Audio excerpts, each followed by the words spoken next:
Hello' friends, ভালনে আপোনালোকৰ? আশা কৰোঁ সকলো ভালে আছে। আজি আকৌ আহিলোঁ এটা নতুন ব্লগ লৈ। ব্লগটোৰ প্ৰথমতে কৈ থওঁ যে এইটো কোনো পেইড প্ৰমোশ্যন অৰ কলাবৰেশ্যন ৱৰ্ক নহয়। মই নিজেই মোৰ ফ্ৰেণ্ডৰ লগত গৈছিলোঁ তালৈ ওৱান নাইট স্পেণ্ড কৰিবলৈ, প্ৰথমবাৰৰ বাবে মোৰ হাজবেণ্ড আৰু মোৰ বেবীক লগত নিনিয়াকৈ।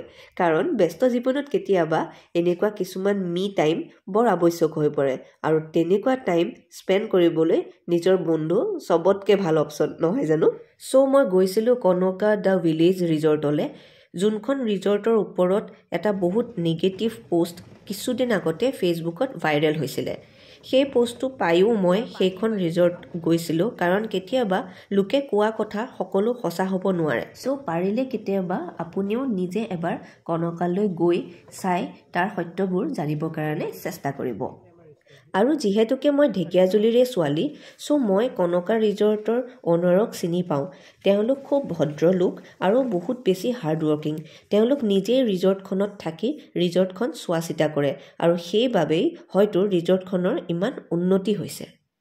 আৰু সেইহাল মানুহ তাত থকাৰ অৱস্থাত তাত গেষ্টৰ লগত ইমান বেয়া ব্যৱহাৰ কেতিয়াও হ'ব নোৱাৰে, সেইটো মোৰ দৃঢ় বিশ্বাস। আৰু যদি কেতিয়াবা তেনেকুৱা হয়ো, দেন তেওঁলোকে তেওঁলোকৰ ষ্টাফৰ ওপৰত নিশ্চয় ৰাইট ষ্টেপ ল'ব।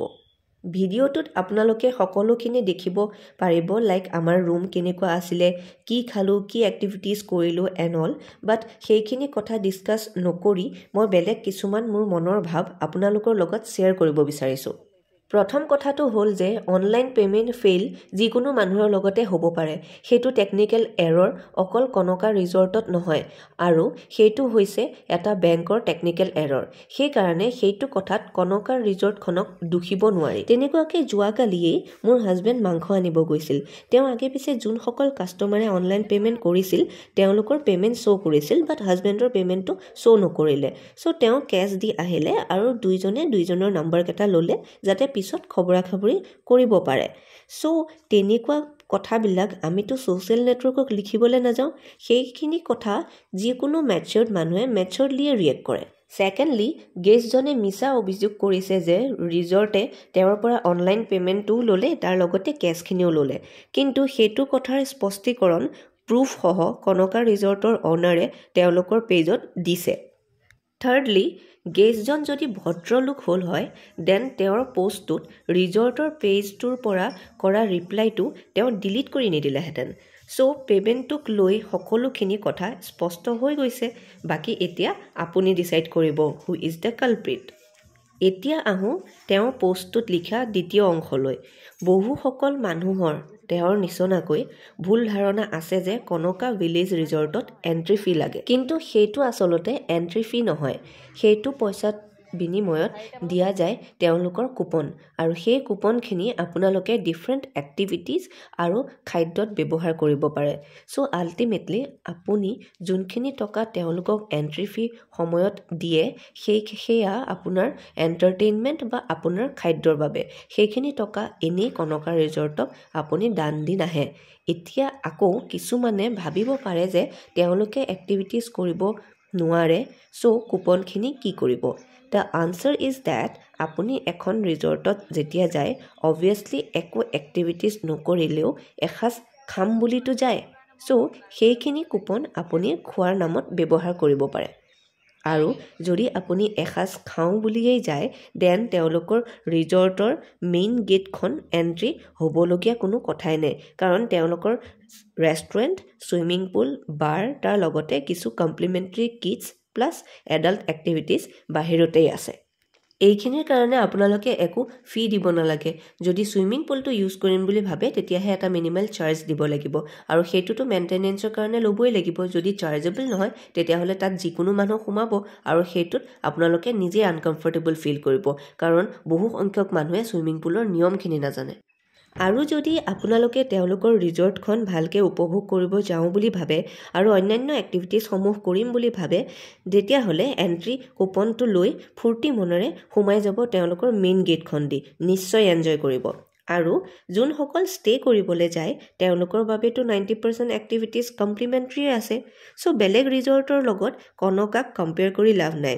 কাৰণ মই মোৰ অফিচিয়েল ট্ৰিপ হিচাপে বা ফেমিলি ট্ৰিপ হিচাপেও অসমৰ বাহিৰত বা বিদেশতো ভগৱানৰ কৃপাত বহুত কেইখন ৰিজৰ্টত থাকি পাইছোঁ বাট কনকাৰ নিচনা সিমানটো ৰুম টেৰিফত ইমানখিনি কমপ্লিমেণ্টাৰী এক্টিভিটিজ কেতিয়াও পোৱা নাই ট্ৰাষ্ট মি কি সুন্দৰ সেই প্ৰাকৃতিক সৌন্দৰ্য লগতে নানান এক্টিভিটিজ আপুনি ফুল দমে ফূৰ্তি কৰিব পৰাকে আৰু তাৰ লগতে এখন বুৱতী নৈ এদিন থাকি যে শান্তিয়ে নালাগে জানেনে যদি ৰিলেক্স হৈ সকলো উপভোগ কৰিব বিচাৰে দেন 2 দিন থকাকৈ যাব মই যোৱাৰ দিনা 12:30 PM চেক ইন কৰিছিলোঁ আৰু next day 12 PM check out কৰিছোঁ বাট আৰু থাকিব বহুত মন আছিলে কিছুমান মানুহে ৰিজৰ্টখনৰ ৰেটছবোৰ লৈ কিছু কমেণ্ট লিখিছে বাট ময়োতো এটা মিডিল ক্লাছ ফেমিলিৰ পৰাই বিলং কৰোঁ আৰু মিডিল ক্লাছ ফেমিলিবোৰে সহজতে ডে টু ডে নিডছখিনি পূৰাব পাৰে but going to a outing staying in a resort vacation এইবোৰ সকলো লাক্সাৰীত পৰে আৰু সকলো মিডিল ক্লাছ ফেমিলিয়ে লাক্সাৰী এনজয় কৰিবলৈ অকণমান আৰু হাৰ্ড ৱৰ্ক কৰি কিছুদিনৰ পৰা প্ৰপাৰ ফাইনেন্সিয়েল প্লেন কৰি পইচা গোটাই এটা ট্ৰিপ বা আউটিং যায় আমাৰোতো একেই সেইবাবে হয়তো আপোনালোকে আমাৰ বৰ বেছি ট্ৰেভেল ব্লগ নেদেখে ইয়াৰলি এটা ট্ৰেভেল প্লেন কৰিবলৈ আমিও বহুত ফাইনেন্সিয়েল প্লেন কৰোঁ ছেভ কৰোঁ হাৰ্ড ৱৰ্ক কৰোঁ তাৰ পাছত সফল হওঁ আৰু কি জানেনে সেইটোত বৰ বেলেগ এটা আমেজ আছে কাৰণ যেতিয়া এটা ট্ৰিপত ক্ৰেডিট কাৰ্ড ইউজ নকৰি নিজৰ মান্থলি বাজেটৰ পৰা খৰচ নকৰি নিশ্চিন্ত মনে আপুনি ট্ৰিপটোত যাম বুলি ছেভ কৰি থোৱা পইচা কেইটাৰে যাব পাৰে সেইবোৰ ট্ৰিপ খুব এটা ৰিলেক্স ট্ৰিপ হয় চ' কোনেও ৰিজৰ্টখনক দুখ দি ৰিকুৱেষ্ট কৰি লাভ নাই যে আপোনালোকৰ ৰেটছসমূহ কমাওক বিকজ আমি এফৰ্ড কৰিব পৰা নাই তাতকৈ নিজে পইচা ছেভ কৰি যাবলৈ চেষ্টা কৰক কাৰণ অসমত থাকিয়ে অসমৰ বাহিৰৰ নিচিনা এখন ৰিজৰ্টৰ আমেজ আপুনি ল'ব পাৰিব উইদাউট ট্ৰেইন ফেয়াৰ অৰ ফ্লাইট ফেয়াৰ আপুনি আৰু মই যেনেকৈ নিজৰ পেটৰ কাৰণে চাকৰি বা ব্যৱসায় কৰি আছোঁ তেওঁলোকেও নিজৰ পেটৰ কাৰণে বা ল'ৰা ছোৱালীৰ ব্ৰাইট ফিউচাৰৰ কাৰণে ব্যৱসায় কৰি টকা অৰ্জন কৰি আছে আৰু তাৰ লগতে সেই ভিতৰুৱা অঞ্চলটোৰ বহুখিনি ল'ৰা ছোৱালীৰ কাৰণে তেওঁলোকে এমপ্লয়মেণ্ট ক্ৰিয়েট কৰি তেওঁলোকৰ ফেমিলিসমূহক ছাপোৰ্ট কৰি আছে তেওঁলোকক দুখ নিদি আমি গৌৰৱ অনুভৱ কৰিব লাগে আৰু তাৰ লগতে তেওঁলোকক ধন্যবাদ দিব লাগে যে ঢেকীয়াজুলিৰ ৰাইজক বা অসমবাসীক তেওঁলোকে ইমান ধুনীয়া এখন ৰিজৰ্ট দিছে কি ধুনীয়া কমপ্লিমেণ্টাৰী ব্ৰেকফাষ্ট দিলে দেখিলেনে দুটামান আপত্তি মোৰো আছিলে ৰিজৰ্টত গৈ সোমাই পেলাই প্ৰথম আপত্তিটো আছিলে যে তেওঁলোকৰ টিভি কিহৰ কাৰণে প্ৰভাইড কৰা নাই আৰু 2 নম্বৰ আপত্তিটো আছিলে যে তেওঁলোকৰ যোনটো ৰুমৰ পৰা ৰিচিপশ্যন বা হাউচকিপিং তেওঁলোকক ফোন কৰিবৰ কাৰণে লেণ্ডলাইনৰ ফেচিলিটিটো কিহৰ কাৰণে নাই কিন্তু পাছত তেওঁলোকৰ লগত কথা পাতি মোৰ উত্তৰসমূহ মই নিজেই পালোঁ প্ৰথমটো হৈছে যে তেওঁলোকৰ ৰিজৰ্টখন এটা ইকো কেম্পৰ কনচেপ্ট আৰু সেইটো কাৰণে ইলেক্ট্ৰনিক গেজেটছ নাৰাখি পেলাই তেওঁলোকে ৰাইজক বহুত বেছি এক্টিভিটিজ দিবলৈ চেষ্টা কৰিছে নেচাৰ উপভোগ কৰিবলৈ দিবলৈ চেষ্টা কৰিছে যাতে ফুল্লি এটা ট্ৰিপত গৈ মানুহ ৰিলেক্স হৈ আহক আৰু বিশ্বাস কৰক তাত কৰিবলগীয়া ইমানেই কাম আছে যে আপোনাৰ টিভিটো প্ৰয়োজনেই নহ'ব তাৰ পাছতে মই তেওঁলোকৰ পৰা জানিবলৈ পালোঁ যে তেওঁলোকে এসময়ত হোটেল টেলিফোন ফেচিলিটিজটো ৰাখিছিলে কিন্তু বহুতখিনি নেচাৰেল কেলামিটিজৰ কাৰণে তাৰ কানেকশ্যন অলপ এৰৰ আহিলে সেইকাৰণে তেওঁলোকে উঠাই দিলে কিন্তু আগলৈ তেওঁলোকে সেইটো ফেচিলিটি এড কৰিবলৈ নিশ্চয় চেষ্টা কৰিব ৰুমৰ পৰা বিদায় ল'লোঁ চেক আউট কৰিবৰ কাৰণে ৰিজৰ্টখনৰ বিষয়ে যোনখিনি ক'বলগীয়া আছিলে মই ক'লোঁ যদি কিবা ভুল হৈছে তেতিয়াহ'লে ক্ষমা কৰিব আৰু মোৰ খোপা মৰা মাতটোৰ কাৰণে মোক ক্ষমা কৰিব বহুত বেছি চৰ্দি লাগি আছে তথাপিও তেনেকৈ ভইচ অভাৰটো দিলোঁ আজিলৈ আহিলোঁ বাই আকৌ লগ পাম